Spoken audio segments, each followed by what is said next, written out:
Mote na bino bandeko balandi émission ya population émission na bino bandeko na ngai bolingaka bandeko bazaka libanda ya Congo bolandaka Congo na musika boyibaka makambo mboka ezokende nini na pesi bino pe mbote lisusu parce que vous allez ebele boko linga boyeba masolo ya mboka bandeko na ngai na otali masolo ya mboka to ko mituna population ko mituna bino pe bandeko boko landanga boko mituna ba alliance politique ezo salimaka o ezo salimaka na ba bazo kabwanaka ma ponami ezali ekozala to ekozala te ba politicien ba ko banga te to ko comprendre soute bandeko balandi ezala na ngambo opposition ezala na ngambo majorité tozo comprendre soute na o etali ba dédoublement ba parti politique lelo bo tali ndenge sensa atelemeli senia kozela liste définitive ya ba o ba okende na bitumba bon moni ndenge ba parti ebele ekomi ko lela ezala na ngambo majorité faire dédoublement et beti fimbo na batunyos ezala ngambo opposition ezala ngambo majorité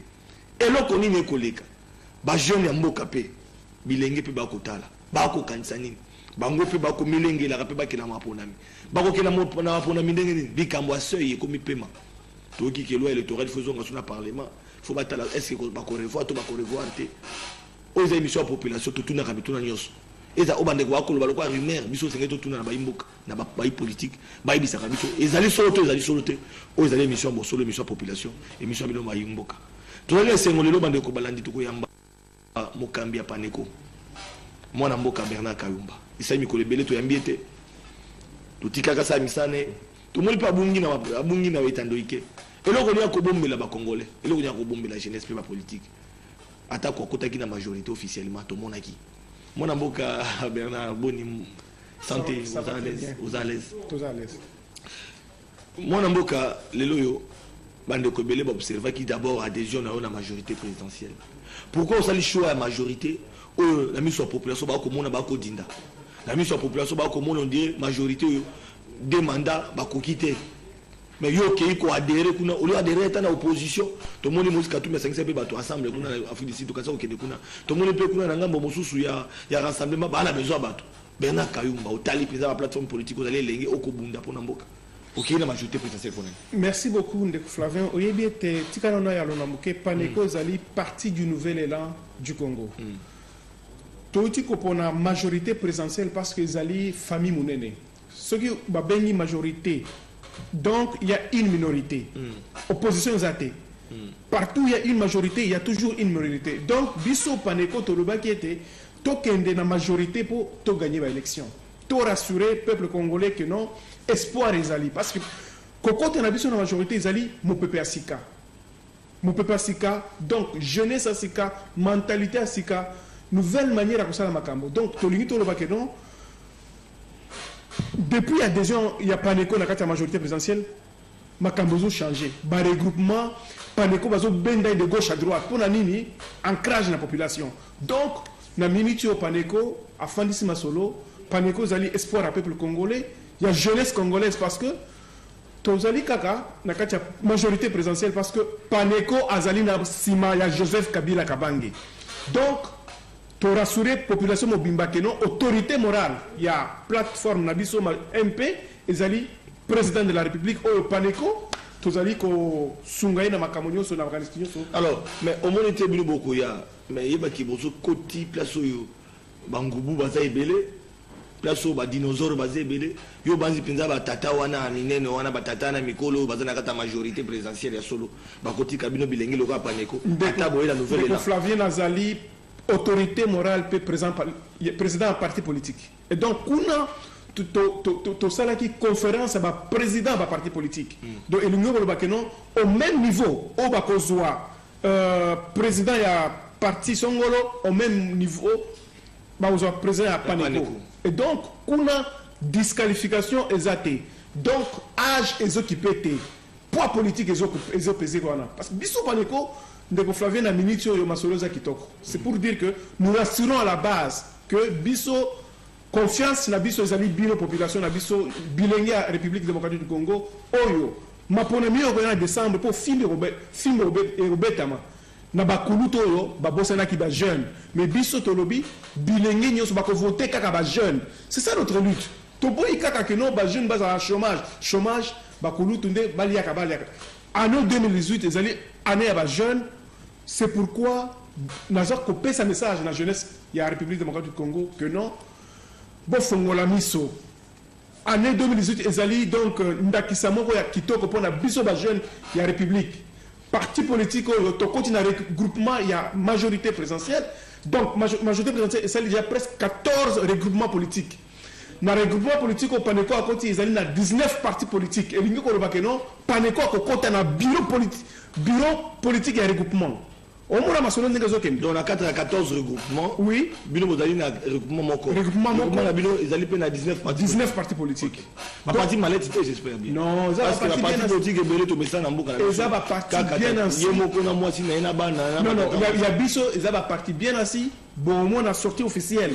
Kala mingité ya regroupement na biso. Donc, Masoloza et les Makasi. Alors, moi, je suis élection le 23 décembre.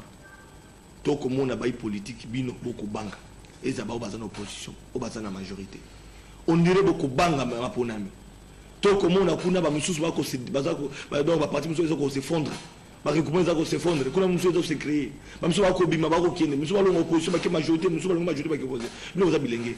Bah inconstance politique oyo. Il y a des politiciens.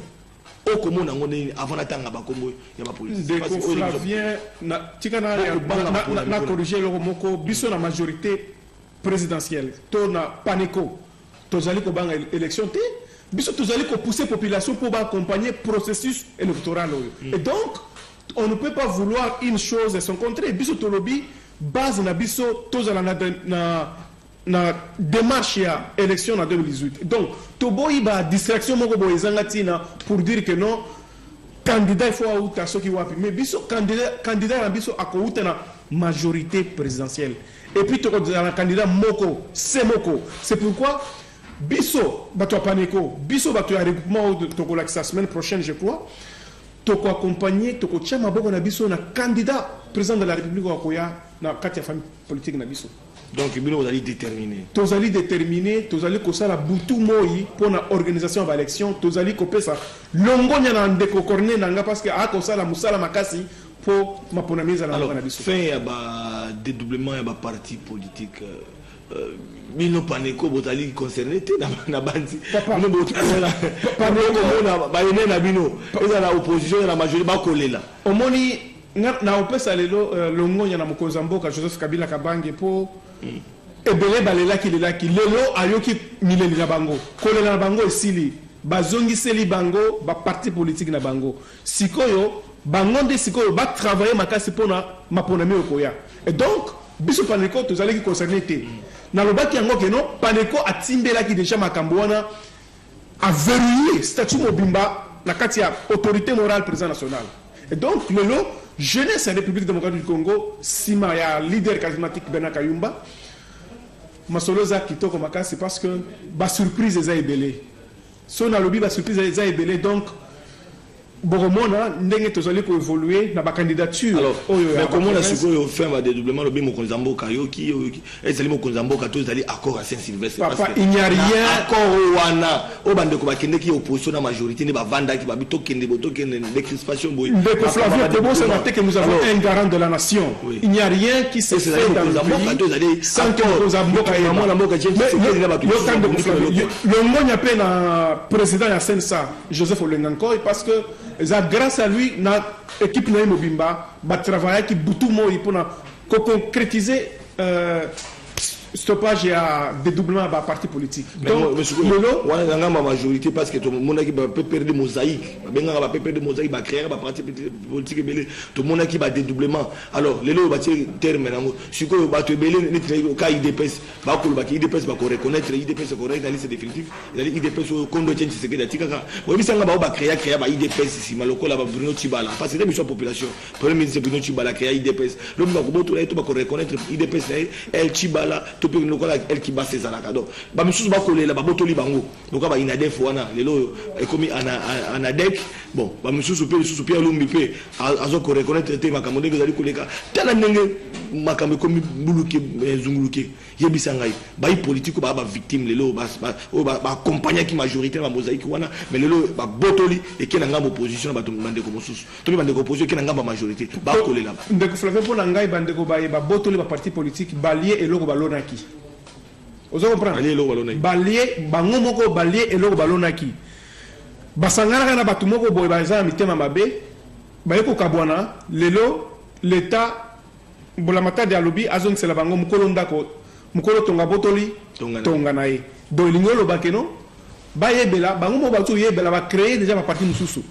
na osinga pe na bandeko mususu bayeba lingi ba continuer la distraction batika distraction batikela ba authenticité ba parti politique na bayeba baza reconnu dans le ministère intérieur lelo paneko parti Paneko ba kaboli ori paneko elboy paneko za semo paneko mosusu bimi paneko za semo ko paneko ekotika la ka moko donc paneko ya Bernard Kayumba les visionnaires charismatiques ya jeunesse congolaise c'est pourquoi on a continué ko lobake non tozala na kimia na osepela mingi parce que bande kwa sel se batiki na bambutu mbutu bazaki nango parce que tozali na démarche ya kimia na mboka na biso tozali na démarche ya ko accompagner processus électoral parce que ma pona mi faut ezala na juin 2018 dépôt à la candidature ya député national déjà Robanda ozomona donc le 24 juin bandeko bobongama dépôt à la candidature élection ezali.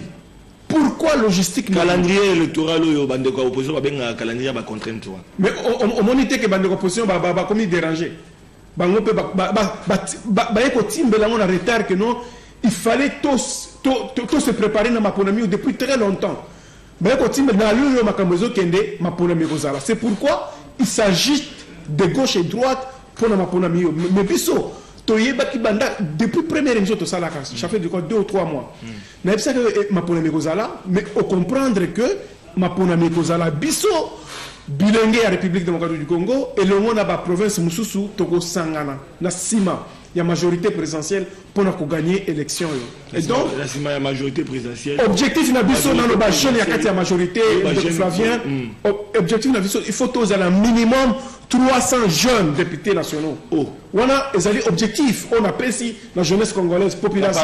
Le Parlement. Ce n'est pas impossible. Non, Toye Beli. Toye Beli que non. On a pris conscience que non, pour changer la donne, Nambo Nabisio et Sengili jeunesse s'intéresser à la politique. Et puis, dès que tu crées parti politique, il y a des jeunes, tu s'intéresser à la politique, nous sommes conscients. Et donc, Tolingi Makambo changé dans Boganabis. Tolingi Tozana ministre jeune. Tolingi Tozana gouverneur jeune. C'est ça la lutte.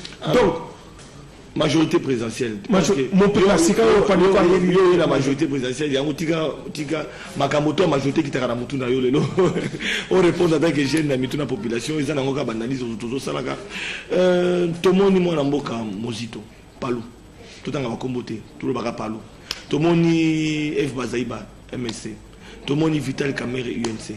Kokuta naka okuta na masolo. Majorité boulou yeke koti. Sans tout le monde patriarche gizenga bo. Vous savez tout ba me maïba kuta na mokonza mboka. Précipitation wana ponani. Boko banga ni majorité. Au moni la stabilité bo bango perdre palo. De Flavien, au moni tozali na état de droit na minute yo. Lelo bo monaki ba liste ba enrôlé au Seigneur Publiaki et liolo bakeno parti mon côté parti politique mon côté na minute et ko prévaloir ko bakeno ngai pena na makasi bango to ba démissionnaire dans quelques mois ba longa parlement batu sika ba ko ta parlement et donc c'est pour dire que mutu mon côté amiko sakeno ndenge na zabo na ko za la réélu c'est faux donc population assez obi papa. C'est population. Bas statistique. Population, ça comprend. Population. Population, tant comme à la campagne, c'est pourquoi Paneko a fongola bongo ya population congolaise que non, bandeko baeba, bakosa kibino na 2011, bo voté bango li soute. Biso, mon peuple asika, jeunesse congolaise. vous avez confiance pour tout changer ma cambo. C'est pourquoi d'ailleurs, les statistiques que chaque législature, il y a au moins 15% de députés qui sont réélus. Vous comprenez?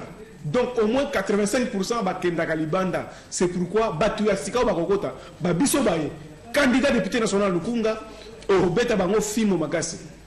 Et ça blague, donc population, il y a Kinshasa. Deko Bernard Kayumba, c'est le candidat déjà. Dorokoma. Ngomango yokoma bokoma to betano masolo yambuka. Mais belé pe batia n'habité obi ki Kinshasa wa ils a acquis à l'opposition, bon bien que tant que vous on a majorité est-ce que va voter bien na komama ou bien va nommer parce que on va toka ba terminologie ba nomination ba noma ki ba nommer ba député ba so ba voter ba ngote oui ba toli machine à voter ba so bien machine à voler. Donc Flavien machine à tricher. Donc Flavien élection en 2018 et que la population a tranché par les urnes. Donc, biso musala to ko sala pour la population.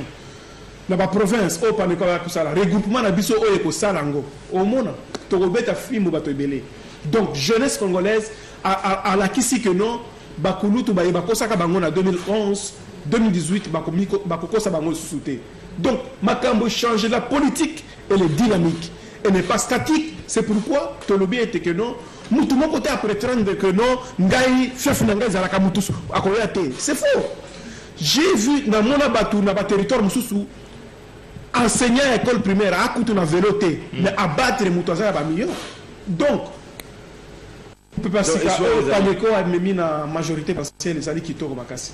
Majorité présidentielle les loyo bakoya topé bokoya na discours nini bokoya na programme nini parce que population peut pas la majorité na programme à 5 chantiers comment qui après 5 chantiers et comme révolution modernité après to éviter suivre majorité programme les kozala slogan ni bakoya nango parce que on a l'impression que majorité déjà comme paiement comme la majorité exactement qu'il y a de cela 2 semaines au moins 30 partis politiques qui a sika et continue la majorité présidentielle et l'union le bakeno yo somone sika motozo pe la batoma ke nekuna mili keza kuna na miel. C'est pourquoi Paneko lobino toke nekuna parce que tozo pouvoir to ça la partage à pouvoir wana biso bato Paneko to participer na partage à pouvoir wana. C'est ça la lutte. To créer qui Paneko parti politique pour la conquête du pouvoir. Lelo to ko fanda o mona to kutana pamba nande ko obemina ko secrétaire général na ba ministre ba mona na kate mais biso to koti majorité tozali ko kutana pamba pourquoi parce que tozali na parti politique. Donc ba ouverture au PSML na jeunesse congolaise to ko ngona maboko makasi parce que ça va nous amener très loin pour la conquête du pouvoir. Mais ça lutte na biso apana que bozo bongama bo mona ba opposant en Afrique du Sud ba ko bongama beaucoup monde appelle ngambo mosuku na ba ko bongama ndeko Flavien stabilité ndeko Flavien bato mosusu na kotanga kombote et ko banque stabilité baza pe na mbongo bana moyen ko battre campagne pe ko battre bino ndeko Flavien. La République démocratique du Congo appartient aux Congolais. Donc ezali mboka ba Congolais et bon baza étranger na lité na lingo ba kenon ceux qui ont le pouvoir luka mona Kinshasa ko kende mboka libanda te ko kende mboka ba bayate luka sala conclave na yo soki na katako kombe soki na lusambo soki na Lubumbashi c'est tout. Pourquoi aller se réfugier na mboka bapaya pour dire que non ngaiza boy non. Et puis population se fongoli misu. La République appartient aux Congolais. C'est pourquoi on veut passer au Congolais non un vrai Congolais qui mboka na yete ndeko Flavien. Yo ndeko zano nana ko so mboka. Au fond nous on est à l'aise. C'est pourquoi dans le lobby, ceux qui sont vrais Congolais, zonga mboka na yo, sala makamu pepe polele pour que la population ait voté. Mais la population a sa fongoli miso. Tout le monde qui déjà façon institution de l'État ils allaient qui gérer. C'était un échec. Donc biso lelo au Comona gouverneur de province jeune de Flavien. Ce n'est pas impossible. Donc on est dans une lutte. Est-ce que jeune a eu conscience? C'est aux autres s'adresser à jeune web. Est-ce que jeune le aussi c'est université c'est là jeune aussi c'est université misala les athées bamso baza ba ingénieur ba médecin ba comment on teka na bango ba unité nazali ko s'adresser à jeunesse, il y a opposition, jeunesse il y a majorité présidentielle, jeunesse il y a société civile to ba confesseur religieux de Mobimba que les lots ezali année électorale. c'est une chance, to ouverture à monnaie pour la jeunesse nabiso parce que ceux qui t'ont raté chance bandeko jeunes congolais toko samboa parce que toko zela 5 ans pour se retrouver. Donc 2018 c'est une grande opportunité pour la jeunesse nabiso. 2018 et fongoli biso misu. 2018 Paneco na ba jeune mususu toko participer na partage de pouvoir parce que au moins ndeko Flavien parti politique na biso Paneco ezali chance pour le peuple congolais. Je le répète chaque fois, ezali chance parce que makambo oyo ko salema dans quelques mois et ko kamu ça va te belé. Atuna mwana mboka Bernard Kayumba nani azali sima. Ndeko Flavien, pourquoi akutonena na sima? Pourquoi? Mais la population que non, c'est la jeunesse congolaise à Anasima Paneco. Je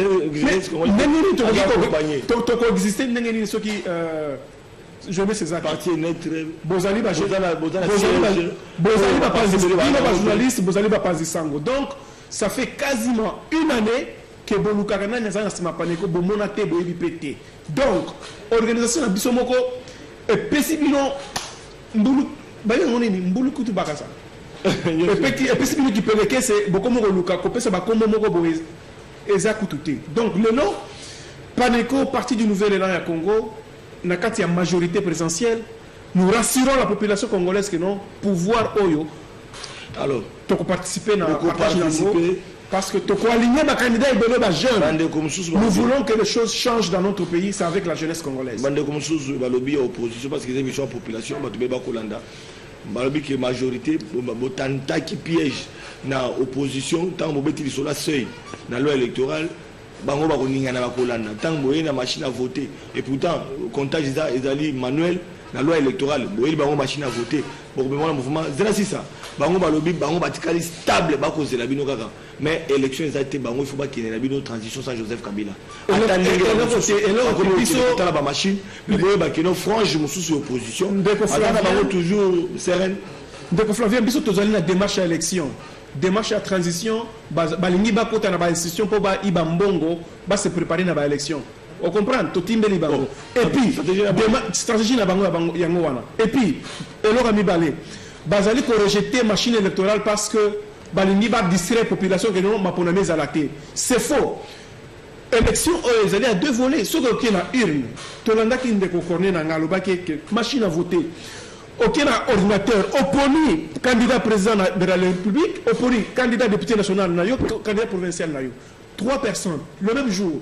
Donc ce qui ont fini 1 2 3 la patroponi wana bulletin moko e obima autant ici en moko que non OK na poni ndeko songolo pakala o tchena urne et na ordinateur etikali na urne etikali na éviter pour la nini nous continuons à manipuler la population pour na codifier bango pour ma mise à la tête. C'est pourquoi biso parti du nouvel élan tolobi population bon fongo la mise parce que biso tolingi to accéder à pouvoir mais ceux qui bande opposition bazali ko distraire ko sala ba conciliable moko zangatina pour continuer à peuple congolais ko souffrir peuple congolais biso tolingi to kende na makonami parce que bato ebele bako beta mafimbo. Oh, et ça solo bako beta mafimbo bako lela misusu ba oteka bandako misusu ba kozwa ba AVC pour na makonami. Oui bien et ça la chaque fois. Donc 2018 Paneco espoir ya population congolaise. Mon amboka Paneco espoir la population congolaise et vous allez ngonga autre ça l'émission sur Paneco mais et là comment on est mais pourquoi on a parti à Paneco on a l'impression que c'est le président qui communique toujours. Tout le monde a bilingé sur les caractères, ils ont la stratégie, ou bien à un moment donné, le secrétaire général au conseiller, ou bien qu'on appelle un système de communicateur. Tout le monde a la partie politique, un communicateur, ou bien qu'on a la rendre à la langue. Merci beaucoup.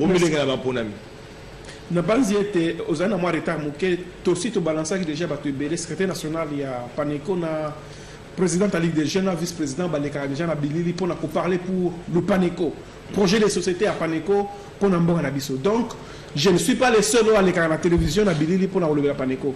Donc pouvoir les alliés dictature était na kati ya Paneco mais tous amis na kati ya démocratie. Démocratie peut l'élection aux en parti na yo on dit peut au CD. Pour tout le monde, le président de la parti politique, c'est qui est vrai, la population va Hollandais. Le président de la parti politique, il y a un président à vie, et en opposition, ou un président, il y a un président Tilelo.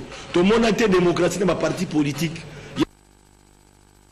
tobina 2018 pe ba militant ma parti ofungola miso parce que tolingi ba démocratie auto sengaka na mboka ezala pe na ba parti politique donc élection salimaka ba congrès salimaka ndeko Flavien totalina likambo ya visionnaire. Donc ndeko Bernard Kayumba zali visionnaire à Paneco. Cela ne veut pas dire que non. Ceux qui n'ont pas visionnaire, je suis éternellement président. Lobi n'a pas comme ministre, Lobi n'a pas comme député, ton ministre. Mais na rotika Paneco n'a pas comme sous. C'est tout à fait normal. Au moins, ceux qui lobby n'a pas lobby kuna ministre. Est-ce que nous allons présenter Paneco? Même la majorité, même l'opposition, ils ont dit phénomène politique dans le cannabis. Ils allaient comprendre que le Congo tout le monde a bloqué Canada. Le président a vu dans ma parti politique. Au moins l'élection ça les raté, statut na mandat va respecter raté.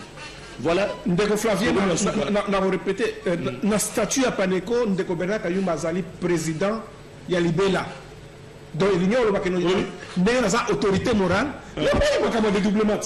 Il faut dire à sa population que non, comme je suis le visionnaire à Paneco, na boy, mutumoko boya ou tout ce qui va à lobby non à se prévaloir que ce qui n'est na boya qui na mona déjà na musika. Tu au fait pas de dédoublement. Bande qu'on a biso je m'excuse mais basamboué. Dans la minute où ba osala maman na dépense. Il y a des polo, il y a des documents, il y a des peintures, donc débandade totale. À quelques mois des élections, on a reconstitué le sous-base.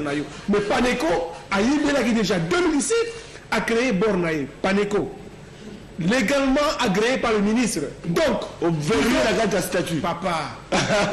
Donc, voilà, merci beaucoup. À la conquête du pouvoir. Merci beaucoup. Moi, Bernard Kayumba ezalaki sengo tango répondaka na ba invitation na biso atako ba mikomiso kibaka ba invitation na biso ko zope na téléphone moko ya maka téléphone na mona musala population té mais lelo quand même honorer biso tout ça émission na éviter ce que vous message moko peut-être message na ko pesa na population de la République démocratique du Congo ezali message ya paix kimia na mboka na biso. C'est pourquoi bandeko tozali kotangisa bana na biso kelasi po lobi kuna bazwa misala kitoko. Mais pourquoi biso moko toko sala ba marche moko ezanga tina pona ba intérêt ba tumoko bo batami na bana mboka linga mboka na yo so lingi mboka na yo oko chambutu mbutute. C'est pourquoi à partir du nouvel élan du Congo oyo e kambami na Bernard Kayumba e sengi kimia na ba province 26 provinces. Il y a la République démocratique du Congo. Token de la Maponami, Nassima, Joseph Kabila Kabangi. Maintenant, nous avons un discours à la majorité. Voilà, l'émission population comme la Souka, Toyamba, qui m'a Namboka Bernard Kayumba, au Bolandi, Yemoko, Akokamba, parti Naye, Paneco, a verrouillé pour éviter le dédoublement. Tout bêta qui m'a solo, il y a un dédoublement, il y a un parti politique. Tout bêta qui m'a solo, il y a une alliance, il y a un parti politique. Pour l'élection, pour les causes makanisi ezalaki mituna na biso et ya nozalaki ya mwana mboka Bernard lobipe to kokuta na invité mususu pour na beta masolo mboka TV zongi émission population et ko continuer pourquoi pas lobipe to ya mayo matondo.